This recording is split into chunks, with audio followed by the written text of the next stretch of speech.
আওয়ামী লীগ ফ্যাসিস্টকে চিরতরে নিশ্চিন্ত করেন। শেখ মুজিবুর রহমান তো পুরো দেশকে, জনগণকে পাকিস্তানের অস্ত্রের মুখে ফেলে উনি চলে গেছেন। সেই বাঙালি আর এখন নাই, এটা 24-এর বাঙালি।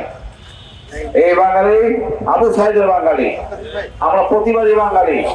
এখন আমাদের ভাষা পরিবর্তন হয়ে গেছে। আগে একলাই শুধু ভারত পশ্চিমবঙ্গকে বলতো, এখন আমরা সবাই বলবো ভারত আমাদের একমাত্র শত্রু। এর জন্য যত অশান্তি, এর জন্য যত সমস্যা, আমরা এই সমস্যা থেকে উত্তরণ চাই। আমাদের পাক্কা হিসাব পরিষ্কার চাই, চোখে চোখ রেখে কথা বলতে চাই। কিছু সুশীল, কিছু ভারতপ্রেমীরা আমাদের সমস্যা করতেছে। এর মধ্যে অনেকেই আমাদের কাছে পরিচিত হয়ে গেছেন, এটা আমাদের জন্য মঙ্গলজনক। আর যারা এখনো লুকিয়ে আছেন তাদেরকে চিহ্নিত করতে হবে।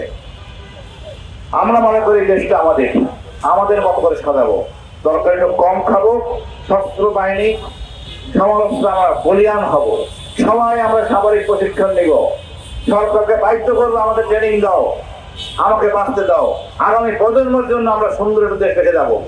আমরা বলতে চাই না আমেরিকা, ইউরোপ প্রথম শ্রেণীর দেশ, নো, আমাদের দেশ হবে প্রথম শ্রেণীর দেশ। আমাদের সমাজকে, আমাদের রাজনীতিবিদ এরাই বারবার ক্ষমতা যায়, লুটপাট করে, পাচার করে। আমাদের একটা দরকার কঠিন আইন, পাচারের জন্য মৃত্যুদণ্ড, দেখবেন দেশ সুধরে যাবে। এটা আমাদেরই করণীয়। আমরা ভোট দিই বোকার মতো, যুদ্ধ করি, 1500-1400 মারা গেলাম, কিন্তু পরিবর্তন হয় নাই। এখন আমাদের সময় পরিবর্তন করতে হবে। আমরা যেটা নির্বাচিত সরকার অনুরোধ করব, এই আওয়ামী লীগ ফ্যাসিস্টকে চিরতরে নিশ্চিন্ত করেন। এরা আমাদের শত্রু, এরা আমাদের শত্রু, দেশের শত্রু, আগামী প্রজন্মের জন্য শত্রু। এই দেশ তারা লুটে লুটে খেতে চায়। আপনি ভাবেন এখনো অনেকে ভারতের গুণগান গায়, কি হইতে পারে বুঝতেছি না, এদেরকে বিবেকবোধ নাই।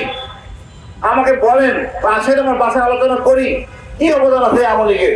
অবদান তো জনগণের, অবদান তো শহীদ জিয়ার, সেনাবাহিনীর, মুক্তিযোদ্ধাদের। এদের কোনো মূল্যবোধ নাই, সব লুটে পড়ে খেয়েছে, সব লুটে পড়ে নিছে এই আওয়ামী লীগ। আমাদের ছিল জেনারেল ওসমানী, তার নাম নাই, সবটাকে শেখ মুজিবুর রহমান করছেন। শেখ মুজিবুর রহমান তো পুরো দেশকে, জনগণকে পাকিস্তানের অস্ত্রের মুখে ফেলে উনি চলে গেছেন।